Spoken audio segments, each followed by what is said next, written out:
ഞാൻ ഇത്രയും സമയം ഞാൻ ഒരു വെള്ളം പോലും കഴിച്ചിട്ടില്ല. ഞാൻ സാക്ഷ്യം പറഞ്ഞിട്ടേ ഞാൻ എന്തെങ്കിലും കഴിക്കുമോ എന്ന് ഞാനിങ്ങനെ സാക്ഷ്യത്തിൽ ഞാൻ പറഞ്ഞിട്ട് ഞാൻ ഇങ്ങനെ കേൾക്കുന്ന ഓരോ സാക്ഷ്യം എന്നെ അത്രയും ടച്ച് ചെയ്യുന്നുണ്ടായിരുന്നു. അപ്പം ഞാൻ ഇവിടെ സാക്ഷ്യം പറഞ്ഞിട്ട് ഞാൻ ഭക്ഷണം കഴിക്കത്തുള്ളൂ. ഞാൻ അതാ ഇവിടെ വന്നേക്കുന്നത്. ഇവിടെ എനിക്ക് ഏറ്റവും കിട്ടിയ അനുഗ്രഹം എന്ന് പറഞ്ഞാൽ എനിക്ക് എൻ്റെ ഓപ്പോസിറ്റ് വരുന്ന ഒരാൾ എനിക്ക് പരിചയമില്ലെങ്കിൽ ഞാൻ അവരോട് മിണ്ടത്തില്ല. എനിക്ക് ഭയങ്കര പേടിയാണ് പരിചയമില്ലാത്ത ആൾക്കാരോട് മിണ്ടാൻ. എൻ്റെ പേര് സ്നേഹ. ഞാൻ ആലപ്പുഴ ജില്ലയിലെ തത്തമ്പള്ളി ഇടവയിൽ നിന്നാണ് വരുന്നത്. ആദ്യമായി എന്നെ ഇവിടെ സാക്ഷ്യം പറയാൻ നിർത്തിയതിന് പരിശുദ്ധ മാതാവിന് 1000 നന്ദി പറയുന്നു. ഞാനൊരു നേഴ്സാണ്. അപ്പം ഞാൻ ഇവിടെ ഉടമ്പടി എടുക്കാൻ എന്നെ ആദ്യം പ്രേരിപ്പിച്ചത് എൻ്റെ അമ്മയാണ്. അമ്മ എപ്പോഴും ഇവിടെ കൃപാസനത്തിൽ വന്ന് എപ്പോഴും പ്രാർത്ഥിക്കുന്നതാണ്. അപ്പം എനിക്കറിയത്തില്ല ഇവിടെ വന്ന് ഇങ്ങനെ എല്ലാവർക്കും അനുഗ്രഹം കിട്ടുന്നുണ്ട്. എനിക്ക് കിട്ടുമോ ഇല്ലയോ അങ്ങനെയൊന്നും എനിക്ക് അറിയത്തില്ല. അപ്പം അമ്മയുടെ നിർബന്ധം കാരണം ഞാനിവിടെ 2021 മാർച്ച് 30 ഇവിടെ ആദ്യമായിട്ടൊന്ന് ഉടമ്പടി എടുത്തു. ആ ഉടമ്പടി എന്ന് പറഞ്ഞാൽ ഞാൻ ഒട്ടും പ്രാർത്ഥിച്ചൊരുങ്ങാതെയാണ് ഞാൻ ആ ഉടമ്പടി എടുക്കാൻ വന്നേ. ഞാനൊന്ന് കുമ്പസാരിക്കുകയോ ഒന്നും ചെയ്തില്ല. എന്നെ രാവിലെ എഴുന്നേൽപ്പിച്ച് ഇവിടെ കൊണ്ടുവന്ന് എന്നെ ഉടമ്പടി എടുക്കാൻ നിർത്തിയേക്കുക. അപ്പം ഞാനിങ്ങനെ ക്യൂവിലൊക്കെ നിന്ന് ഞാനങ്ങ് മേളിൽ പോയി അച്ഛൻ്റെ ധ്യാനമൊക്കെ കേൾക്കുക. അപ്പോൾ ഇടയ്ക്കെപ്പോഴൊക്കെയോ ഞാൻ ഉറങ്ങിപ്പോകുന്നുണ്ട്. പക്ഷേ എനിക്ക് എങ്ങനെയും IELTS പാസ്സാവണമല്ലോ. അപ്പോൾ ഇവിടെ വന്ന് ഉടമ്പടി എടുത്താൽ കിട്ടുമെന്ന് ഞാനിങ്ങനെ അമ്മ അറിഞ്ഞതുകൊണ്ട് ഞാനിങ്ങനെ വന്നതാണ്. പക്ഷേ അതുകൊണ്ട് എൻ്റെ മാതാവ് ആ ഉടമ്പടി പാലിക്കാൻ എന്നെ അനുവദിച്ചില്ല. ഞാൻ രാവിലെ 5:30 എഴുന്നേറ്റ് പ്രാർത്ഥിക്കും. 5:30 പ്രാർത്ഥിക്കാൻ തുടങ്ങുമ്പോൾ തലകറങ്ങി താഴ്ത്ത് വീഴും. എന്ന് പറഞ്ഞാൽ കണ്ണിൽ മൊത്തം ഇരുട്ട് കയറിയിട്ട് വിറയ്ക്കുക, തലകറങ്ങി താഴ്ത്ത് വീഴും. അപ്പം വീട്ടിലെല്ലാവരും എഴുന്നേറ്റ് വരുമ്പം ഞാൻ ആ ഹോളിൽ കിടന്ന് ഉറങ്ങുമായിരിക്കും. പിറ്റേ ദിവസവും 5:30 എഴുന്നേക്കും. ഞാൻ ഉടമ്പടി പ്രാർത്ഥനയ്ക്ക് എഴുന്നേക്കും. പക്ഷെ ഞാൻ തലകറങ്ങി താഴ്ത്ത് വീഴും. അങ്ങനെ മാതാവിന് പോലും ഇഷ്ടപ്പെട്ടില്ല ഞാൻ അങ്ങനെ വന്ന് ഒരുങ്ങാതെ വന്ന് ഉടമ്പടി എടുത്തിട്ട്. അങ്ങനെ ഞാൻ എങ്ങനെയോ ആ ഉടമ്പടി അതങ്ങ് പാലിക്കാതെ പോയി. അപ്പം എൻ്റെ കഴിവിനെ ഞാൻ ഒത്തിരി വിശ്വസിക്കുമായിരുന്നു. കാരണം എനിക്ക് സ്പീക്കിങ് നന്നായി പറയാൻ പറ്റും. അങ്ങനെയൊക്കെ എനിക്ക് ഇച്ചിരി അഹങ്കാരമൊക്കെ ഉണ്ടായിരുന്നു. അപ്പം ഞാൻ IELTS അങ്ങ് പഠിക്കുക. അപ്പം എല്ലാവരും പറയുന്നുണ്ട് നേഴ്സല്ലേ OET പഠിക്കും. അപ്പം ഞാൻ എല്ലാവർക്കും പാടുള്ളത് ഞാൻ പഠിച്ച് പാസ്സായി കാണിക്കാം എന്ന് പറഞ്ഞാണ് ഞാൻ IELTS എടുത്ത് പഠിക്കാൻ തുടങ്ങിയത്. പഠിക്കാൻ തുടങ്ങിയപ്പോൾ എനിക്ക് മനസ്സിലായി ഇത് ഭയങ്കര പാടാണ്. പക്ഷേ എന്തെങ്കിലുമൊക്കെ ഒരു അത്ഭുതം നടന്നാലോ എന്ന് വിചാരിച്ച് ഞാൻ IELTS പഠിക്കുക. അങ്ങനെ പരീക്ഷ എഴുതി പഠിക്കുന്നതൊന്നും അല്ല, അവിടെ പോയി ഇരുന്ന് ചെയ്യുന്നതെല്ലാം മണ്ടത്തരമായിരിക്കും. ചോദിക്കുന്ന ക്വസ്റ്റ്യന് വേറെ എന്തെങ്കിലും essay ആയിരിക്കും എഴുതി വെക്കുന്നത്. എന്നിട്ട് അത് ശരിയാണെന്നും പറഞ്ഞ് വരും. വീട്ടിൽ വന്ന് നോക്കുമ്പോഴാണ് അതൊക്കെ തെറ്റാണെന്ന് മനസ്സിലാകും. അപ്പം ഓരോ പ്രാവശ്യവും റിസൾട്ട് നോക്കുമ്പം എൻ്റെ അമ്മയ്ക്ക് നല്ല വിശ്വാസമാണ്. അമ്മ ഇങ്ങനെ എപ്പോഴും പ്രാർത്ഥിക്കുന്നുണ്ട്. അമ്മ പറയും മോനെ നിനക്ക് കിട്ടുമെന്ന് എന്നോട് ഇങ്ങനെ പറയും. റിസൾട്ട് നോക്കുമ്പോൾ കരഞ്ഞു പോയി ബോധം കെട്ട് താഴ്ത്ത് വീഴും. ഇതങ്ങ് കണ്ടിന്യൂസ് 3 പ്രാവശ്യം ഞാൻ IELTS എഴുതി. എൻ്റെ അഹങ്കാരത്തിൻ്റെ പുറത്ത് 3 പ്രാവശ്യം എഴുതി. 3 പ്രാവശ്യവും ഞാൻ തോക്കുക. അപ്പോൾ എനിക്കിനി മനസ്സിലായി ഇത്രയൊക്കെ പരാജയപ്പെട്ടിട്ടും എന്തുകൊണ്ടാണ് ഞാൻ മാതാവിൻ്റെ അടുത്ത് പിന്നെയും തിരിച്ച് വരാഞ്ഞ്. അങ്ങനെ ഒരു ദിവസം ഇങ്ങനെ ഞാൻ യൂട്യൂബിലെ വീഡിയോസ് കാണുന്ന കൂട്ടത്തിൽ ഞാനൊരു കൊച്ചിൻ്റെ സാക്ഷ്യം ഇങ്ങനെ കേട്ടു. ഉടമ്പടി പാലിക്കാതെ ഇരുന്നിട്ട് 2ാമത് ഉടമ്പടി പുതുക്കി കൃത്യതയോടെ എല്ലാം ചെയ്ത് മാതാവിൻ്റെ അടുത്ത് പ്രാർത്ഥിച്ചൊരുങ്ങി പരീക്ഷ പാസ്സായിരുന്നു. അപ്പം ഞാൻ വിചാരിച്ചു എൻ്റെ തെറ്റുമൊക്കെ ഒന്ന് തിരുത്തി ഒന്ന് പ്രാർത്ഥിച്ചൊരുങ്ങാം. അങ്ങനെ ഞാൻ ഒക്ടോബർ 30 ഇവിടെ വന്നിട്ട് ഞാൻ ആദ്യം ഇവിടെ വന്നിട്ട് കുമ്പസാരിക്കുന്ന എവിടെയാണെന്നാണ് ചോദിച്ചത്. ഞാനൊന്ന് നല്ലപോലെ ഒന്ന് കുമ്പസാരിച്ച് ഒരുങ്ങി ഞാൻ അങ്ങനെ ഉടമ്പടി പുതുക്കാൻ വേണ്ടി ചെന്നു. ഉടമ്പടിയിൽ ഇങ്ങനെ നമുക്കിങ്ങനെ മാർക്ക് ഇടുമല്ലോ, ഇങ്ങനെ നമ്മൾ ആദ്യത്തെ ഉടമ്പടിയിൽ ചെയ്ത കാര്യങ്ങൾ എനിക്കെല്ലാം 2 മാർക്കാണ്. എന്നുവെച്ചാൽ അത് ലീസ്റ്റ് സ്കോറാണ്. അപ്പം ഞാനതും കൊണ്ട് ഉടമ്പടി സൈൻ ചെയ്യുന്ന കൗൺസിലറിൻ്റെ അടുത്ത് ചെന്നപ്പോഴത്തേക്കും ആ കൗൺസിലർ പറഞ്ഞു എൻ്റെ മോളെ ഉടമ്പടി എടുത്തിട്ട് ഇങ്ങനെയൊക്കെ ചെയ്യുകയാണെങ്കിൽ നിൻ്റെ പ്രാർത്ഥന ചേമ്പലയിൽ വെള്ളമൊഴിച്ച പോലെ ആവരുത് എന്ന് പറഞ്ഞാൽ എന്നെ അവരുടെ മുന്നിൽ ഇങ്ങനെ പറഞ്ഞപ്പോൾ എനിക്കാകെ അങ്ങ് വിഷമമായി. അപ്പോൾ ഞാൻ ഇങ്ങനെ മനസ്സിൽ പറഞ്ഞു ഇല്ല ഇപ്രാവശ്യത്തെ ഉടമ്പടി എന്തായാലും ചേമ്പലയിലെ വെള്ളം പോലെ ആവത്തില്ല. ഞാൻ അടുത്ത പ്രാവശ്യം ഞാൻ പുതുക്കാൻ വരുമ്പം എല്ലാത്തിനും 5 സ്കോർ എനിക്ക് കിട്ടും. ഞാൻ കൃത്യമായി കുമ്പസാരിക്കും, കുർബാനയ്ക്ക് പോകും, അതൊക്കെ ഞാൻ 5 മേടിക്കും എന്ന് ഉറച്ച് ഞാൻ ഇവിടെ വന്ന് മാതാവിനോട് കരഞ്ഞ് പ്രാർത്ഥിച്ചിട്ട് ഞാൻ മാതാവ് ഞാൻ OET പഠിക്കാൻ പോകുക. എനിക്കറിയത്തില്ല ഇനി ഇത് പാസ്സാവുമെന്ന്. കാരണം 3 എക്സാം ഞാൻ തോറ്റതാണല്ലോ IELTS. അപ്പം ഞാൻ ഇനി ഒന്ന് OET പഠിക്കാം. മാതാവ് എന്നെ ഒന്ന് ജയിപ്പിക്കണം മാതാവ്. ഞാൻ 1.5 വർഷമായില്ലേ മാതാവേ ഞാൻ ഇങ്ങനെ നടന്ന് ഞാൻ രാപ്പകലില്ലാതെ പഠിക്കുമല്ലേ മാതാവേ, ഒന്ന് എൻ്റെ പ്രാർത്ഥന കേൾക്കണേ എന്ന് പറഞ്ഞിട്ട് ഞാനൊരു ഇൻസ്റ്റിറ്റ്യൂട്ടൊക്കെ തപ്പി കണ്ടുപിടിച്ച് ഞാൻ അങ്ങനെ പഠിക്കാൻ ചേർന്നു. 2 മാസം ഞാൻ പഠിച്ചു നല്ലോണം പക്ഷേ പണ്ടൊക്കെ ഞാൻ പഠിച്ചിട്ട് ഇങ്ങനെ തല മരവിച്ചിരിക്കുന്ന പോലെ തോന്നുമ്പം ഞാനിരുന്ന് ഇൻസ്റ്റഗ്രാമിലൊക്കെ വീഡിയോസ് കണ്ട് ഒന്ന് എൻ്റർടൈമായിട്ട് അടുത്തത് പഠിക്കാൻ പോകും. അങ്ങനെയാണ്. പക്ഷെ ഇപ്രാവശ്യം ഞാൻ അങ്ങനെയല്ല ചെയ്തേ. ഞാൻ പഠിച്ചുകൊണ്ടിരിക്കുമ്പോൾ ബോറടിക്കുമ്പം ഞാൻ പോയിട്ട് സാക്ഷ്യം കേട്ട് ഞാൻ പിന്നെയും സാക്ഷ്യം കേട്ട് പിന്നെ എനിക്ക് ഉണർവാകും. അപ്പം ഞാൻ പിന്നെയും പഠിക്കും. അങ്ങനെ രാവിലെ 5:30 പ്രത്യക്ഷീകരണം കഴിഞ്ഞാൽ പഠിക്കാനിരിക്കുന്ന ഞാൻ വൈകിട്ട് കിടക്കുന്ന ഇവിടുത്തെ പ്രാർത്ഥന ചൊല്ലി തീർന്നാലും ഇവിടെ കിടക്കുന്നവരെ ഞാൻ പഠിക്കുന്നതിൻ്റെ ഇടയിൽ ഞാൻ സാക്ഷ്യം കേൾക്കും. ഒരു ദിവസം ഞാൻ ഒരു 10-15 സാക്ഷ്യമെങ്കിലും വെച്ച് ഞാൻ ഈ പഠിക്കുന്നതിൻ്റെ ഇടയിൽ കേൾക്കുമായിരുന്നു. അങ്ങനെ ഞാൻ പ്രാർത്ഥിച്ചൊരുങ്ങി. ഞാൻ ഇതുപോലെ പ്രാർത്ഥിച്ചൊരുങ്ങിയ ഒരു എക്സാം ഞാൻ ഇന്നേ വരെ എഴുതിയിട്ടില്ല. ഞാനങ്ങനെ പ്രാർത്ഥിച്ചൊരുങ്ങി ഞാൻ ഇവിടെ വന്ന് ഹോൾ ടിക്കറ്റ് ഞാൻ വെഞ്ചരിച്ചപ്പം എനിക്ക് അച്ഛനെ കാണാൻ പറ്റി. അച്ഛനെ കാണാൻ വന്നപ്പം ഒരു ചേച്ചി 14 പ്രാവശ്യം മോയിച്ച് എഴുതി പാസ്സാവാതെ നിന്നിട്ട് ഇവിടെ അച്ഛനെ കാണാൻ വന്നതുകൊണ്ടായിരുന്നു. അപ്പം ഞാനത് ആ ചേച്ചി പറയുന്ന കേട്ടപ്പോൾ എനിക്കങ്ങ് കരച്ചിൽ വന്നു. ആ ചേച്ചി ഇങ്ങനെ വിങ്ങി പൊട്ടി അച്ഛനോട് ഇങ്ങനെ കഥകൾ പറയാം. അപ്പം എനിക്ക് വിഷമം വന്നിട്ട് ഞാൻ എനിക്ക് വേണ്ടി പ്രാർത്ഥിക്കാതെ ആ ചേച്ചിക്ക് പ്രാർത്ഥിച്ചു. കാരണം ഞാനും ആ ചേച്ചി ഒരേ ഡേറ്റാണ് എടുത്തേക്കുന്നത്, December 2. അത് മാതാവിനോട് പ്രാർത്ഥിച്ച് ഞാൻ എടുത്ത ഡേറ്റ്. അപ്പം ഞാൻ പറഞ്ഞു, മാതാവേ ഇനി ആ ചേച്ചീനെ ഒന്ന് പരീക്ഷയ്ക്ക് ഇനി ആ ചേച്ചീനെ 15ാമത്തെ വട്ടം ഇനി എഴുതിപ്പിക്കല്ലേ മാതാവേ എന്ന് ഞാൻ ഇവിടെ മുട്ടുകുത്തിയിരുന്ന ആ ചേച്ചിക്ക് വേണ്ടിയാണ് ഞാൻ പ്രാർത്ഥിച്ചത്. അച്ഛൻ്റെ അടുത്ത് വന്ന് പ്രാർത്ഥിച്ച് അച്ഛനേക്ക് കാശ് രൂപമൊക്കെ വന്നിട്ട് പറഞ്ഞു, പോയി രക്ഷപ്പെടും മക്കളെ എന്ന് പറഞ്ഞു. അപ്പം ഞാൻ അമ്മയോട് പോയി ഇങ്ങനെ പറഞ്ഞു, അമ്മേ അച്ഛൻ തലയിൽ കൈവച്ചൊക്കെ പ്രാർത്ഥിച്ചിട്ടുണ്ട്. അപ്പം അമ്മ ചോദിച്ചു, മോനെ അച്ഛൻ പറഞ്ഞോ സാക്ഷ്യം പറയാൻ വരണമെന്ന് പറഞ്ഞോ എന്ന് ചോദിച്ചു. ഞാൻ പറഞ്ഞില്ല, അങ്ങനെയൊന്നും പറഞ്ഞില്ല, പോയി രക്ഷപ്പെടാൻ പറഞ്ഞത്. അമ്മ പറഞ്ഞു, അത് മതിയല്ലോ, അച്ഛൻ രക്ഷപ്പെടാൻ പറഞ്ഞെങ്കിൽ പിന്നെ എന്നാ, നമുക്ക് പരീക്ഷയ്ക്ക് മാതാവിനെ വിളിച്ചുകൊണ്ട് പോകാം, മാതാവ് വരുമെന്ന് പറഞ്ഞു. അപ്പം ഞങ്ങളുടെ വീട്ടിൽ ഞാൻ എപ്പോഴും പ്രത്യക്ഷീകരണം ഇങ്ങനെ കാണാതെ പഠിച്ച് അമ്മയെ കൊണ്ട് പഠിപ്പിക്കുമായിരുന്നു. കാരണം എപ്പോഴും അത് ചൊല്ലിക്കൊണ്ട് നടക്കാൻ വേണ്ടി അത് ഞാൻ ഈ വിശ്വാസ പ്രമാണം പോലെ കാണാതെ പഠിച്ചിട്ടുണ്ട്. അപ്പോൾ എനിക്കിങ്ങനെ പഠിക്കുന്നതുകൊണ്ട് പെട്ടെന്ന് കാണാതെ പഠിക്കാൻ പറ്റും. അപ്പോൾ അമ്മയ്ക്ക് അത് പറ്റത്തില്ല. അപ്പോൾ അപ്പനെ ഞാനിങ്ങനെ ഓരോ പണിഷ്മെൻറ്റ് കൊടുത്ത് ഇങ്ങനെ പ്രാർത്ഥിച്ചാൽ മാതാവ് കേൾക്കത്തില്ല, മൊത്തം കാണാതെ ചൊല്ല. അങ്ങനെ അമ്മേനെ വഴക്ക് പറയിപ്പിച്ച് ഞാൻ പ്രത്യക്ഷീകരണം അമ്മേനെ കൊണ്ടും കാണാതെ പഠിപ്പിച്ചു, ഞാനും പഠിച്ചു. അപ്പം ഞങ്ങൾ നടക്കുന്ന വഴി ഇരിക്കുന്ന വഴിയൊക്കെ ഈ പ്രത്യക്ഷീകരണം മാത്രമേ ചൊല്ലാറുള്ളൂ.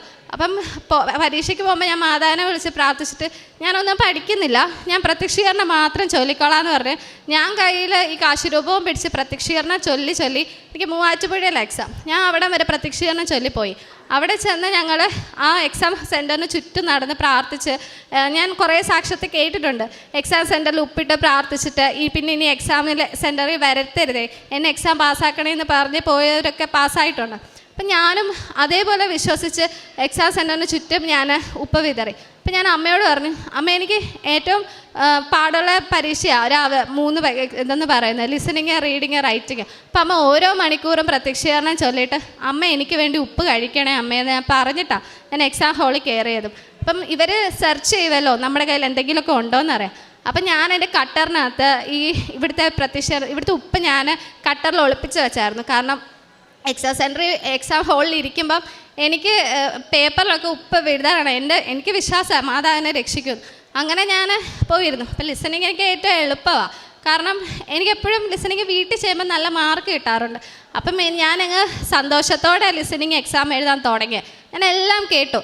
എനിക്ക് 1 തൊട്ട് 24 വരെ ഫിൽ ഇൻ ദ ബ്ലാങ്ക്സാണ്. ആ 24 ഫിൽ ഇൻ ദ ബ്ലാങ്ക്സും എനിക്ക് കേൾക്കാൻ പറ്റി. അപ്പം ഞാൻ സന്തോഷിച്ചു. പക്ഷേ തൊട്ടടുത്തുള്ള ആൻസർ വിട്ടു പോകാതിരിക്കാൻ എല്ലാം ഷോർട്ട് ഫോമാണ് എഴുതിയേക്കുന്നത്. കാരണം അവസാനം 2 മിനിറ്റ് അവർ തരുമല്ലോ, അത് തൂത്തിട്ട് നമുക്ക് വൃത്തിയായിട്ട് സ്പെല്ലിംഗ് മിസ്റ്റേക്ക് ഇല്ലാതൊക്കെ എഴുതാം. ആ ഒരു ചിന്തയിൽ ഞാൻ എല്ലാം ഷോർട്ട് ഫോം എഴുതി. കാരണം ഒരു ആൻസർ പോലും വിടരുത്. അങ്ങനെ ഞാൻ എല്ലാം എഴുതി. പിന്നെ ബാക്കി 20 ക്വസ്റ്റ്യൻ ബബിൾ ചെയ്യണം. അപ്പോൾ ബബിൾ ചെയ്യാൻ വേണ്ടി ഇരിക്കുമ്പം ഫുൾ ബബിൾ ചെയ്താൽ മാത്രമേ നമുക്ക് കമ്പ്യൂട്ടർ വാലുവേഷൻ നമുക്ക് അപ്രൂവ് ആവത്തുള്ളൂ. അപ്പം ഞാൻ 34 ഇത് ആൻസർ കറക്റ്റ് ആയിരിക്കാം. അപ്പം ഞാൻ പകുതി ബബിൾ ചെയ്തിട്ട് അടുത്തതിലേക്ക് പോകും. കാരണം ഒന്നും വിടരില്ലെന്നുള്ള ഒരു ആഗ്രഹം കൊണ്ട്. അങ്ങനെ 2 മിനിറ്റിൽ ഞാൻ തൂത്ത് തുടച്ചെല്ലാം എഴുതി വന്നപ്പം സമയം കഴിഞ്ഞെന്ന് പറഞ്ഞാൽ അവരെന്നെ നിന്ന് പേപ്പർ മേടിച്ചിട്ടുണ്ടേ. ബാക്കി 12 ക്വസ്റ്റ്യൻസ് ഷോർട്ട് ഫോം എഴുതിയത് വായിക്കാനും പറ്റിയില്ല, പുറകിൽ എഴുതിയിരിക്കുന്നത് ബബിളിക്ക് കറപ്പിക്കാനും പറ്റിയില്ല ഒന്നും കൂടെ. അപ്പം എനിക്ക് ഉറപ്പായി വല്ല 12 മാർക്ക് വല്ലതും കിട്ടുമായിരിക്കും. 42-ൽ 30 വേണം എനിക്ക് ബി കിട്ടാൻ. അപ്പം ഞാൻ ഇങ്ങനെ സാധാരണ എക്സാമുകളൊക്കെ എഴുതുമ്പം ആദ്യത്തെ എക്സാം കൊളയായി പോയാൽ ഞാനിരുന്ന് അങ്ങ് കരയും, അങ്ങ് വെപ്രാളപ്പെടും. പിന്നെ എഴുതുന്ന എല്ലാം തെറ്റായിരിക്കും. അപ്പം ഞാനിങ്ങനെ വെപ്രാളപ്പെടാൻ വേണ്ടി ഇങ്ങനെ വന്നപ്പോഴത്തേക്ക് എന്നോട് മനസ്സിരുന്ന് ആരാ പറയാം, എന്തിനാ പേടിക്കുന്നത്, മാതാവുണ്ടല്ലോ, ഞാൻ അടുത്ത എക്സാം അടുത്ത എക്സാം പേടിക്കണ്ട, ഞാനില്ലേ കൂടെ എന്ന് ആരും ഇങ്ങനെ ഇരുന്ന് പറഞ്ഞോണ്ടിരിക്കുക. അപ്പം ഞാനോർത്ത് ശരിയാ, ഞാൻ എന്തിനാ പേടിക്കുന്നത്, അയാൾ പേപ്പർ മേടിച്ചുകൊണ്ട് വേണേ പോട്ടെ, അടുത്ത റീഡിംഗ് അല്ലേ, 15 മിനിറ്റിൽ 20 ക്വസ്റ്റ്യൻ എഴുതണം. ഇന്നേ വരെ ഞാൻ 15 മിനിറ്റിൽ 20 ക്വസ്റ്റ്യൻ്റെ ആൻസർ 4 പാസേജിൽ നിന്ന് കണ്ടുപിടിച്ചിട്ടില്ല. എപ്പോഴും എനിക്ക് സമയം ഇനിയും എക്സ്ട്രാ വേണം. അപ്പോൾ ഒരു പേപ്പർ കൊണ്ടു. അപ്പം ഞാനിങ്ങനെ പ്രാർത്ഥിച്ച്, മാതാവേ വരുന്നത് എന്ത് പാടാണേലും എനിക്ക് പറഞ്ഞു തരണേ, എനിക്കൊന്നും അറിയത്തില്ല റീഡിങ്. അപ്പം റീഡിങ് എപ്പോഴും ടഫാണ് എല്ലാവർക്കും വരാറ്. അപ്പം അങ്ങനെ വന്നു. അപ്പം ഞാൻ 20 ക്വസ്റ്റ്യൻ 7 മിനിറ്റ് ഞാൻ കംപ്ലീറ്റ് ചെയ്തു. എങ്ങനെ കംപ്ലീറ്റ് ചെയ്തതെന്ന് എനിക്കറിയത്തില്ല. ഞാൻ നോക്കുന്നിടത്ത് എനിക്ക് ആൻസർ മാതാവ് കാണിച്ചു തരുന്നുണ്ട്. ഞാൻ ഒന്നിൻ്റെ ആൻസർ എന്ന് പറഞ്ഞിട്ട് ക്വസ്റ്റ്യൻ മനസ്സിലാവില്ല. പെട്ടെന്ന് നോക്കുമ്പം ഒന്നിൻ്റെ ആൻസർ ഇതാണെന്ന് ആരോ എനിക്ക് പറഞ്ഞു തരാം. Fill in the blanks. ഞാൻ പെട്ടെന്ന് അത് എഴുതുക, ഹാൻഡ് റൈറ്റിംഗ് ഒന്നും നോക്കുന്നില്ല, റണ്ണിങ് ലെറ്റേഴ്സിൽ അങ്ങ് എഴുതി പോവുക. 7 മിനിറ്റ് കഴിഞ്ഞു. രണ്ടാമത്തെ ക്രോസ് ചെക്ക് ചെയ്യാൻ കിട്ടി. പിന്നെ ബി പാർട്ടും ABC എന്തൊക്കെയോ ഞാൻ കർപ്പിക്കുന്നുണ്ട്. എനിക്കതൊന്നും വായിച്ചിട്ട് മനസ്സിലാവുന്ന പോലും ഇല്ല. അങ്ങനെ അതെല്ലാം കഴിഞ്ഞ് റൈറ്റിങ് തുടങ്ങിയപ്പം ആകെ 45 മിനിറ്റേ ഉള്ളൂ. അതിൽ 15 മിനിറ്റ് ഞാൻ ചിന്തിക്കുക, ക്വസ്റ്റ്യൻ എന്താണെന്ന് എനിക്ക് മനസ്സിലാവുന്നില്ല, എന്ത് ലെറ്ററാണെന്ന് എനിക്ക് മനസ്സിലാവുന്നില്ല. എല്ലാവരും എഴുതി. ഇനിയപ്പോൾ അവിടെ അനൗൺസ്മെൻറ്റ് വന്നു, ഇനി 15 മിനിറ്റും കൂടെ ബാക്കിയുള്ളൂ. അപ്പം ഞാൻ മാതാവിനോട് എന്തെങ്കിലും എനിക്ക് ഈ പേപ്പറിൽ എഴുതാനൊന്ന് പറഞ്ഞതാ മാതാവേ, ലെറ്റർ ഞാൻ എന്തെങ്കിലും എഴുതിക്കോട്ടെ. അപ്പോൾ 300 വേർഡ്സ് എനിക്ക് എഴുതണം. അപ്പം ഞാൻ സാധാരണ വീട്ടിൽ പ്രാക്ടീസ് ചെയ്യുമ്പം എനിക്ക് ഏറ്റവും കോൺഫിഡൻസ് ഉള്ളത് റൈറ്റിങ്ങാണ്. ഞാൻ നന്നായിട്ട് എഴുതാറുണ്ടെന്ന് ഇങ്ങനെ പറഞ്ഞു കേൾക്കാറുണ്ട് എൻ്റെ ട്യൂട്ടേഴ്സ്. അപ്പം ഞാൻ ആ ഒരു സന്തോഷത്തിലാണ് തുടങ്ങിയത്. പക്ഷേ എനിക്ക് പെൻസിൽ എനിക്ക് നീങ്ങുന്നില്ല എഴുതാനായിട്ട്. അപ്പം ഞാനിങ്ങനെ പ്രാർത്ഥിച്ചപ്പോൾ എനിക്ക് എന്തൊക്കെയോ എന്തോ ഞാൻ എഴുതി. പക്ഷേ അതൊന്നും ശരിയാണെന്ന് അറിയില്ല. വെറും 1/2 പേജ് മാത്രമേ ഞാൻ എഴുതിയുള്ളൂ. ബാക്കി ഇപ്പുറത്തെ പേജ് വെറുതെ കൊടുക്കണ്ടേന്ന് വിചാരിച്ചിട്ട് ചുമ്മാ അവിടെ യുവേഴ്സ് ഫെയ്ത്ത്ഫുള്ളി താങ്ക് യു എന്നൊക്കെ പറഞ്ഞിട്ട് തന്ന അഡ്രസ്സൊക്കെ തന്നെ അങ്ങ് എഴുതുക, രജിസ്റ്റേർഡ് നേഴ്സ് എന്നൊക്കെ പറഞ്ഞിട്ട്. എന്നിട്ട് ഞാനങ്ങ് വിഷമിച്ച് കൊടുത്ത്. അപ്പം ഇനി എനിക്ക് സ്പീക്കിങ് 4:30 ടൈം കിട്ടിയേക്കുന്നത്. ആ 4:30 വരെ ഞാൻ 1 മണിക്ക് എക്സാം കഴിഞ്ഞാൽ 4:30 വരെ ഹാളിൽ വെയിറ്റ് ചെയ്തിരിക്കണം നമ്മുടെ പേര് വിളിക്കുന്നത് വരെ. അപ്പം ആ സമയത്ത് പിള്ളേരൊക്കെ ഇങ്ങനെ പറയുന്നുണ്ട് ആൻസർ അങ്ങനെയല്ലേ, ലെറ്റർ എഴുതിയത് ഇങ്ങനെയല്ലേ. അപ്പം ഞാനിങ്ങനെ ഓർക്കുക, ദൈവമേ ഇതൊന്നുമല്ല ഞാൻ എഴുതിയത്, എനിക്ക് അറിയാൻ മേല ഞാൻ എഴുതിയതൊക്കെ ശരിയാണോ എന്ന് എനിക്കറിയത്തില്ല, ഞാൻ ഇനി എന്ത് ചെയ്യും. അപ്പം ഞാൻ ഇങ്ങനെ മനസ്സ് വിചാരിച്ചു, സാരമില്ല, മാതാവ് നോക്കിക്കോളും. ലിസണിങ്ങിനെ പറ്റി എനിക്ക് ആലോചിക്കാൻ കാരണം എന്തെങ്കിലും എഴുതിയാലല്ലേ ജയിക്കത്തുള്ളൂ. അപ്പം ഞാനിങ്ങനെ വിചാരിക്കും, ഒരു വരവ് കൂടി ഇനി വരേണ്ടി വരുമായിരിക്കും. അപ്പം എൻ്റെ അടുത്ത് 2 പിള്ളേർ ഇങ്ങനെ വിഷമിക്കുന്നുണ്ട്. അപ്പം ഞാൻ ഈ കാശുരൂപമൊക്കെ കാണിച്ചിട്ട് കൃപാസനത്തെ പറ്റി അറിയാവോ, അങ്ങനെ ഒരു മാതാവുണ്ട്, മാതാവിനോട് പ്രാർത്ഥിച്ചാൽ എന്തും കിട്ടും, സാക്ഷ്യങ്ങളൊക്കെ കേൾക്കാറുണ്ടോ. പിന്നെ ഞാൻ ഈ കൃപാസനത്തെ പറ്റി അവരോട് പറയുന്നത്. ബാക്കിയുള്ള 3 മണിക്കൂർ ഇങ്ങനെ എല്ലാവരും ഡിസ്കഷനാണ് സ്പീക്കിങ്ങിനെ പറ്റിയൊക്കെ. ഞങ്ങൾക്ക് പറയാനൊന്നും ഇല്ലാത്തതുകൊണ്ട് ഞങ്ങളിങ്ങനെ ആദ്യമായിട്ട് കാണുമല്ലേ, ഞാൻ കൃപാസനത്തെ പറ്റിയായി പറയുന്നത് മൊത്തം. ഞാൻ എന്നിട്ട് ഒത്തിരി സാക്ഷ്യങ്ങളെ പറ്റി പറയുകയൊക്കെ ചെയ്തു. അപ്പം ഞാൻ പണ്ടെപ്പോഴോ സാക്ഷ്യങ്ങൾ കാണുന്ന കൂട്ടത്തിൽ ഞാനിങ്ങനെ കേട്ടിട്ടുണ്ട്. എക്സാമിന് പോയപ്പോൾ ആ കൊച്ച് പ്രാർത്ഥിച്ചായിരുന്നു, എനിക്ക് മാതാവിനെ തന്നെ ഇൻ്റർലൊക്യൂട്ടറായിട്ട് കിട്ടണേ, റോസ്മേരി എന്നൊക്കെ പേര് ഉള്ളൊരു മാതാവിനെ കിട്ടണേ, അങ്ങനെയൊക്കെ ആ കൊച്ചിങ്ങനെ പറയുന്നുണ്ട്. അപ്പം ആ സാക്ഷ്യം കേട്ടപ്പോൾ ഞാൻ വെറുതെ മനസ്സ് വിചാരിച്ചു, എനിക്കും മാതാവിനെ തന്നെ കിട്ടണം ഇൻ്റർലൊക്യൂട്ടറായിട്ട്. അപ്പോൾ റോസ്മേരി എന്ന് പേരുള്ള മാതാവിനെ തന്നെ എനിക്കും വേണമെന്ന് പറഞ്ഞു. അങ്ങനെ ഞാൻ എക്സാം, അപ്പോൾ എൻ്റെ പേര് വിളിച്ചു 4:30. അപ്പം ഞാൻ എൻ്റെ റൂം തുറന്നപ്പോൾ തന്നെ സാധാരണയൊക്കെ IELTSന് പോകുമ്പം റൂം തുറക്കുമ്പം വലിയ ആൾക്കാരൊക്കെ ഇരിക്കുന്നത്, ഇവരൊക്കെ കാണുമ്പോൾ എൻ്റെ കൈയും കാലം അങ്ങ് വിറയ്ക്കും. ഞാൻ പഠിച്ചു വെച്ചിരിക്കുന്ന പോലും അവിടെ ചെന്നാൽ മര്യാദക്ക് പറയത്തില്ല. ഫോറിനേഴ്സും ഹിന്ദിക്കാരൊക്കെ എനിക്ക് കിട്ടുന്നത്. ഇപ്രാവശ്യം വാല് തുറന്നപ്പം എന്നേലും ചെറുതായിട്ടിരിക്കുന്ന ഒരു കൊച്ച് ചിരിച്ചുകൊണ്ടിരിക്കുക. അപ്പം ഞാൻ ദൈവമേ ഇതാണോ OETയുടെ ഒക്കെ ഇൻ്റർലൊക്യൂട്ടർ. അപ്പം എനിക്ക് സന്തോഷം. ഞാനങ്ങ് കയറി ചെന്ന് അവിടെ ഇരുന്നിട്ട് അപ്പോൾ കൊച്ചു പറഞ്ഞു മൈ നെയിം ഈസ് റോസ്മേരി എന്ന്. അപ്പോൾ എനിക്ക് മനസ്സിലായി ദേ എൻ്റെ മുന്നേ മാതാവായിരിക്കുന്നത്. പിന്നെ ഞാൻ എന്തിനാണ് പേടിക്കുന്നത്. സാധാരണ ഞാൻ കസേരയിൽ ഇരിക്കുമ്പം സ്പീക്കിങ്ങിനിരിക്കുമ്പോൾ പേടിച്ചിട്ട് ഞാനിങ്ങനെ ഇപ്പം എഴുന്നേക്കാം എന്നുള്ള രീതിക്കായിരിക്കുന്നത്. മാതാവിൻ്റെ പേരായിട്ടപ്പോൾ ഞാനങ്ങ് നിവർന്നൊക്കെ അങ്ങോട്ട് ഇരുന്നു. കാരണം മാതാവിനോട് പറയാൻ പോകാമല്ലോ, അപ്പോൾ വൃത്തിയായിട്ടൊക്കെ പറയണ്ടേ. അങ്ങനെ ഞാനങ്ങ് ചിരിച്ച് സന്തോഷിച്ച് നിവർന്നിരുന്നിട്ട് കയ്യിൽ ഒളിപ്പിച്ച് വെച്ചിരിക്കുന്ന ഉപ്പ് ഞാൻ അങ്ങോട്ടങ്ങ് വിതറി. പിന്നെ എനിക്ക് അങ്ങ് ഫുൾ കോൺഫിഡൻസ്. എന്നോട് എന്ത് ചോദിച്ചാലും ഞാനങ്ങ് മണിമണി പോലെ അങ്ങ് ആൻസർ പറയാം. അപ്പം പുറത്ത് നിൽക്കുന്ന കൊച്ചുങ്ങൾക്കൊക്കെ കേൾക്കാം. ഞാനിങ്ങനെ ആവേശത്തിൽ അങ്ങ് ഒച്ചത്തിൽ പറയുക. എനിക്ക് കിട്ടിയ 2 ക്യൂ കാർഡും ഞാൻ വീട്ടിൽ പ്രാക്ടീസ് ചെയ്തതാണ് എനിക്ക് കിട്ടിയത്. അങ്ങനെ ആർക്കും കിട്ടാറില്ല റിപ്പീറ്റഡ് ആയിട്ട്. കാരണം അത് കോമൺ ആണ് ആ ക്യൂ കാർഡ്. അങ്ങനെ കോമൺ ആയിട്ടുള്ളതൊന്നും കിട്ടത്തില്ല. എനിക്ക് കോമൺ ആയിട്ടുള്ളതാണ് 2 എണ്ണവും കിട്ടിയത്. അതുകൊണ്ട് എനിക്ക് 3 മിനിറ്റ് പ്രിപ്പറേഷനൊന്നും വേണ്ട. കാരണം അതെനിക്ക് പച്ചവെള്ളം പോലെ അറിയാം. എന്ത് ആ ക്യൂ കാർഡിൽ നിന്ന് ചോദിച്ചാൽ എനിക്ക് പറയാൻ അറിയാം. ഞാനതങ്ങ് പറയാം. പിന്നെ എൻ്റെ ഒരു പ്രശ്നം, ക്യൂ കാർഡ് 5 മിനിറ്റ് തീർക്കണം. 5 മിനിറ്റ് ആയോ ഇല്ലയോ എന്ന് എനിക്കിങ്ങനെ പറഞ്ഞുകൊണ്ടിരിക്കുമ്പോൾ ചിന്ത വരുമ്പം ഞാൻ നിർത്തിക്കളയും. അപ്പം എനിക്ക് വിക്ക് വരും ഇങ്ങനെ പറഞ്ഞുകൊണ്ടിരിക്കുമ്പോൾ. ഇനി എന്ത് പറയണമെന്ന് ഞാൻ ഇങ്ങനെ വിൽക്കും. പക്ഷേ എൻ്റെ മുന്നേ ഇരുന്ന ആ മാതാവ് എനിക്ക് 5 മിനിറ്റ് ആവാറായെന്ന് എനിക്കിങ്ങനെ ടൈം തിരിച്ചിട്ട് 5 ആവാറായിട്ടോ ഇപ്പം നിർത്തണം എന്നുള്ള രീതിയിൽ കണ്ണുകൊണ്ട് ഇങ്ങനെ കാണിക്കും. അപ്പോൾ ഞാൻ മനസ്സിലായി. അപ്പം ഞാൻ കറക്റ്റ് 5 മിനിറ്റ് നിർത്തും. പിന്നെ അടുത്ത ക്യൂ കാർഡും 5 മിനിറ്റ് നിർത്തും. എന്നിട്ട് താങ്ക് യു, നന്നായി പറഞ്ഞു എന്നൊക്കെ അവർ എന്നോട് പറഞ്ഞ് എന്നെ വിട്ടു. ഞാൻ പുറത്തിറങ്ങിയപ്പം എൻ്റെ ദൈവം എനിക്കറിയത്തില്ല, ഞാനൊരു വലിയൊരു മഴ പെയ്തിട്ട് ഞാൻ അത് കൊണ്ടിട്ട് വന്ന പോലത്തെ ഒരു സമാധാനമായിരുന്നു. പരീക്ഷയൊക്കെ കഴിഞ്ഞു. പുറത്തിറങ്ങി പറഞ്ഞു, നന്നായി പറഞ്ഞല്ലോ, ഞങ്ങളൊക്കെ കേട്ടല്ലോ. അപ്പം ഞാൻ പറഞ്ഞു, എനിക്കതൊന്നും ഓർമ്മയില്ല, എന്നോടൊന്നും ചോദിക്കരുത്. എനിക്ക് എൻ്റെ കൂടെ മാതാവ് ഉണ്ടായിരുന്നതുകൊണ്ട് ഞാൻ എന്തൊക്കെയോ പറഞ്ഞു എന്നിങ്ങനെ പറഞ്ഞ് ഞാൻ ഇരിക്കും. അപ്പോഴും എൻ്റെ അമ്മ ഉപവസിച്ച് പുറത്ത് കൃപാസനത്തിൻ്റെ ബുക്കും പിടിച്ചിരിക്കുക. അപ്പം അമ്മയെ കാണുന്നവരൊക്കെ അമ്മയുടെ അടുത്ത് വന്നിട്ട് ഞങ്ങൾക്കും വേണ്ടി പ്രാർത്ഥിക്കണേ എന്നൊക്കെ ഇങ്ങനെ പറയുന്നുണ്ട്.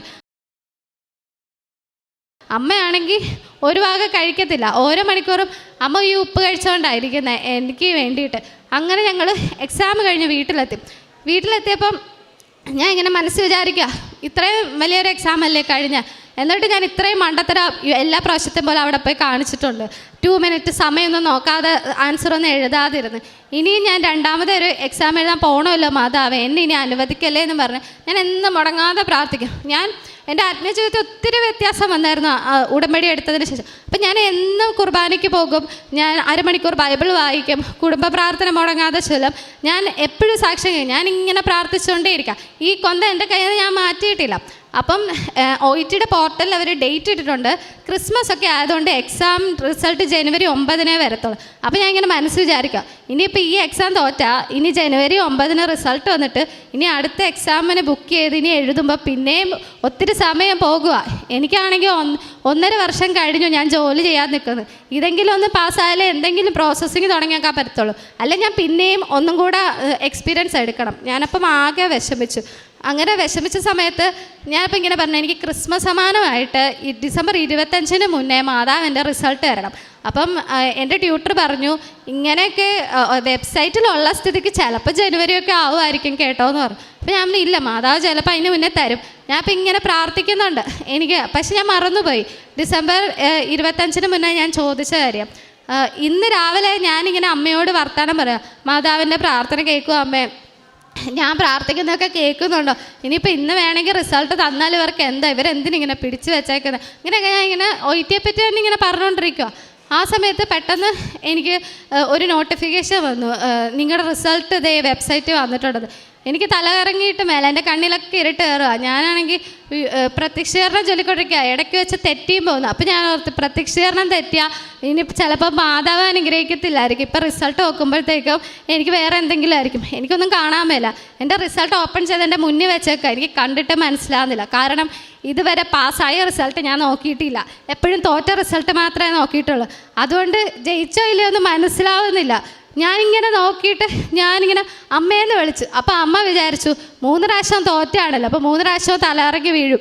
അപ്പോൾ അങ്ങനെ പിടിക്കാൻ കയ്യും പിടിച്ച് നിൽക്കുക എൻ്റെ പുറകിൽ, എന്തുണ്ടെങ്കിലും സഹിക്കുമോനോ എന്ന് പറഞ്ഞുകൊണ്ട്. ഞാൻ അപ്പോഴത്തേക്കും ഇല്ലമ്മേ ഞാൻ ജയിച്ചു. ഞങ്ങൾക്ക് എന്തുവാ നടക്കുന്നതെന്ന് പോലും മനസ്സിലാകുന്നില്ല. ഞാൻ ഒന്നും എഴുതാത്ത ലിസണിങ്ങിന് എനിക്ക് 360 കിട്ടി, എനിക്ക് B കിട്ടി. എനിക്ക് റൈറ്റിങ് ഞാൻ മാതാവിനോട് ചോദിച്ചിട്ട് എഴുതിയ വെറും 1/2 പേജ് എഴുതിയത് 360. ഞാൻ എന്തെഴുതിയിട്ടാന്ന് എനിക്കറിയത്തില്ല, എനിക്ക് B ഗ്രേഡ് തന്നു. സ്പീക്കിങ് മാതാവിനോട് സംസാരിച്ചുകൊണ്ട് മാതാവ് എനിക്ക് 380 തന്നു, എല്ലാം B. എനിക്ക് റീഡിങ് മാത്രം C+. എന്നാലും എനിക്ക് അയർലൻഡിൽ പോകാം. ഞാൻ പണ്ടെപ്പോഴും അയർലൻഡിൽ പോകണമെന്ന് ഇങ്ങനെ ആഗ്രഹിച്ചു നടന്നു. മാതാവ് അത് കേട്ടായിരുന്നു. അതുകൊണ്ട് മാതാവ് എനിക്ക് അയർലൻഡ് സ്കോർ നൽകി അനുഗ്രഹിച്ചു. ഞാൻ ഇത്രയും സമയം ഞാൻ ഒരു വെള്ളം പോലും കഴിച്ചിട്ടില്ല. ഞാൻ സാക്ഷ്യം പറഞ്ഞിട്ടേ ഞാൻ എന്തെങ്കിലും കഴിക്കുമോ എന്ന് ഞാനിങ്ങനെ സാക്ഷ്യത്തിൽ ഞാൻ പറഞ്ഞിട്ടുണ്ട്. ഞാൻ ഇങ്ങനെ കേൾക്കുന്ന ഓരോ സാക്ഷ്യം എന്നെ അത്രയും ടച്ച് ചെയ്യുന്നുണ്ടായിരുന്നു. അപ്പം ഞാൻ ഇവിടെ സാക്ഷ്യം പറഞ്ഞിട്ട് ഞാൻ ഭക്ഷണം കഴിക്കത്തുള്ളൂ. ഞാൻ അതാ ഇവിടെ വന്നേക്കുന്നത്. ഇവിടെ എനിക്ക് ഏറ്റവും കിട്ടിയ അനുഗ്രഹം എന്ന് പറഞ്ഞാൽ എനിക്ക് എൻ്റെ ഓപ്പോസിറ്റ് വരുന്ന ഒരാൾ എനിക്ക് പരിചയമില്ലെങ്കിൽ ഞാൻ അവരോട് മിണ്ടത്തില്ല. എനിക്ക് ഭയങ്കര പേടിയാണ് പരിചയമില്ലാത്ത ആൾക്കാരോട് മിണ്ടാൻ. ഇങ്ങനെ ഒരു സ്റ്റേജിലൊക്കെ നിന്ന് സംസാരിക്കാൻ ഞാനങ്ങ് വിറയ്ക്കുന്ന കൊച്ചാണ്. ഞാനപ്പം ഈ പത്രം കൊണ്ട് നടക്കുമ്പം എന്തും പറഞ്ഞ് കൊടുക്കും. എനിക്ക് നാണവാ. ഞാൻ അതുകൊണ്ടാണ് ആദ്യത്തെ ഉടമ്പടിയിൽ പത്രം എൻ്റെ വീട്ടിലിരുന്ന് പോയത്. ഞാൻ രണ്ടാമത് ഉടമ്പടിയിൽ 3 കെട്ട് പത്രം മേടിച്ചു. ഞാൻ എന്നിട്ട് ഈ ആലപ്പുഴ ടൗണിൽ കൂടെ നടന്ന് ഓരോ കടകളും കയറി ഇറങ്ങി. എനിക്ക് ആ സമയത്ത് നാണമൊന്നുമില്ല. ഞാൻ ഓടി നടന്ന് പത്രം കൊടുത്തിട്ട് പറഞ്ഞു, ഇത് വെച്ച് പ്രാർത്ഥിക്കണം, കൃപാസന അമ്മ കൂടെ വരും. ഓട്ടോ ചേട്ടന്മാരുടെ കൈ കൊടുത്തിട്ട് പറയും, ഇത് വണ്ടിയിലൊക്കെ വെക്കണം, അപകടമൊന്നും ഉണ്ടാകത്തില്ല. ഇത്രയൊക്കെ പറയാൻ എനിക്ക് അറിയത്തുള്ളൂ. എനിക്കിങ്ങനെ ഒത്തിരി ഇങ്ങനെ വചനം പ്രഘോഷിച്ച് പറയാൻ എനിക്കറിയാം. അപ്പം ഞാൻ ഇത്രയൊക്കെ ഞാൻ ഓടി നടന്ന് എല്ലാവരോടും പറയും. ഞാൻ എന്നിട്ട് ആരോടൊക്കെ സംസാരിച്ചാലും കൃപാസന അമ്മയുടെ കാര്യം പറയാതെ ഞാൻ അവരെ വിടത്തില്ല. അങ്ങനെ ഇത്രയേറെ ഞാൻ ദൈവത്തോട് അടുത്തതുകൊണ്ട് എനിക്ക് മാതാവ് ഇത്രയും വലിയൊരു റിസൾട്ട് നൽകി അനുഗ്രഹിച്ചു. രണ്ടാമത്തെ കാര്യം, ഞാനെപ്പോഴും ഒരു ഫോൺ അഡിക്റ്റാണ്. രാത്രി ഉറങ്ങുന്നതിന് മുന്നേ ഫോൺ ഇങ്ങനെ നോക്കി 1 മണി 2 മണി ആകുമ്പോഴത്തേക്കും നിർത്തും. എന്താണ് എനിക്കും അറിയത്തില്ല, എന്തൊക്കെയോ ഡാൻസും പാട്ടും ഇതൊക്കെ തന്നെ. പക്ഷേ ഞാൻ ഇപ്പോൾ ഫോൺ തുറക്കുന്നത് സാക്ഷ്യം കേൾക്കാൻ മാത്രമാണ്. എൻ്റെ ഫോൺ എന്നെ ആരെങ്കിലും വിളിച്ചാൽ പോലും ഞാനിപ്പോൾ അറിയാറില്ല. കാരണം എനിക്ക് സാക്ഷ്യം പറയാൻ കേൾക്കാൻ വേണ്ടി മാത്രമായിട്ടാണ് ഇപ്പോൾ ആ ഫോൺ ഞാൻ ഉപയോഗിക്കുന്നത്. അല്ലാതെ എനിക്കിപ്പോൾ ഒരു സോഷ്യൽ മീഡിയയിൽ ഒരു അക്കൗണ്ട് അതൊന്നും എനിക്കതൊന്നും ഇപ്പം എനിക്ക് എന്താ പറയുക, മാതാവ് തന്ന ആ ഒരു അരൂപിൽ എനിക്കിപ്പോൾ അതൊന്നും എനിക്ക് ഏൽക്കുന്നില്ല. ഇപ്പം എനിക്ക് എപ്പോൾ കിട്ടിയാലും എനിക്കിപ്പോൾ പ്രാർത്ഥിക്കണം, ബൈബിൾ വായിക്കണം. ബൈബിൾ വായിക്കാതെ ഉറങ്ങിയ എന്തോ തെറ്റ് ചെയ്ത പോലെയാണ്. ഞാൻ ഇന്നലെ രാത്രിയും ബൈബിൾ വായിക്കാൻ ഇങ്ങനെ ഒത്തിരി ലേറ്റായി. പക്ഷേ ഇല്ല, മാതാവിൻ്റെ അമ്മയോട് പ്രാർത്ഥിച്ചിട്ടുള്ളതല്ലേ, ഉടമ്പടി എടുത്തല്ലേ, ഇപ്പം ബൈബിൾ വായിക്കാതെ ഉറങ്ങാം. ഞാൻ 12:30 1 മണി വരെ ബൈബിൾ വായിച്ചു. എന്നിട്ട് ഞാൻ ഉറങ്ങിയത്. അപ്പം എനിക്ക് ഇവിടെ വന്ന് ഉടമ്പടി എടുത്ത ഈ അനുഗ്രഹം എനിക്ക് എല്ലാവരോടും പറയണത്. ഈ അച്ഛൻ എന്നോട് പറഞ്ഞു, നിങ്ങൾ ഫ്ലൈറ്റ് ടിക്കറ്റൊക്കെ ബുക്ക് ചെയ്തിട്ട് പറഞ്ഞു. പക്ഷേ എനിക്ക് അത്ര വരെ വെയിറ്റ് ചെയ്യാൻ വയ്യ. അതുകൊണ്ടാണ് ഞാൻ ഇവിടെ വന്ന് ഇത് പറയുന്നത്. എനിക്ക് ഇത്രയും അനുഗ്രഹം തന്ന മാതാവിന് ഞാൻ 1000 നന്ദി പറയുന്നു. കാരുണ്യ പ്രവർത്തിയിലായിട്ട് ഞാൻ വഴിയരികിൽ നിൽക്കുന്ന അപ്പച്ചന്മാർക്ക് എൻ്റെ കയ്യിലുള്ള എത്ര രൂപയാണ് ഞാൻ അവർക്ക് പൈസ കൊടുത്തായിരിക്കും. അപ്പം അവർ ചിലപ്പോഴൊക്കെ നമ്മൾ 50 രൂപ 100 രൂപയൊക്കെ കൊടുക്കുമ്പോൾ അവർ പറയും, ഇത്രയും പൈസ എനിക്ക് എന്തിനാ എനിക്കറിയത്തില്ല എങ്ങനെ കാരുണ്യ പ്രവർത്തനം ചെയ്യണമെന്ന് എനിക്ക്. അപ്പം ഞാൻ എൻ്റെ കയ്യിലുള്ള പൈസ ഞാൻ ഇവർക്ക് ഇങ്ങനെ കൊടുക്കുകയോ, പിന്നെ ഞാൻ എല്ലാ മാസത്തെയും പത്രം ഇവിടുന്ന് മേടിച്ച് വിതരണം ചെയ്യുകയും ഇങ്ങനെയൊക്കെ പിന്നെ ഞാൻ അനാഥാലയത്തിൽ ആ മാസത്തിൽ ഒരിക്കലും അമ്മയായിട്ട് പോയി അരിയൊക്കെ കൊടുക്കുക. മീൻസ് അമ്മയായിരിക്കും കൂടുതലും ഇതിനൊക്കെ മുൻകൈ എടുക്കുന്നത്. ഞാൻ അമ്മയുടെ അതിന് കൂടെ പോവാറുണ്ട്. ഇങ്ങനെയൊക്കെയാണ് ഞാൻ എൻ്റെ കാരുണ്യ പ്രവർത്തികളൊക്കെ ചെയ്യാറ്.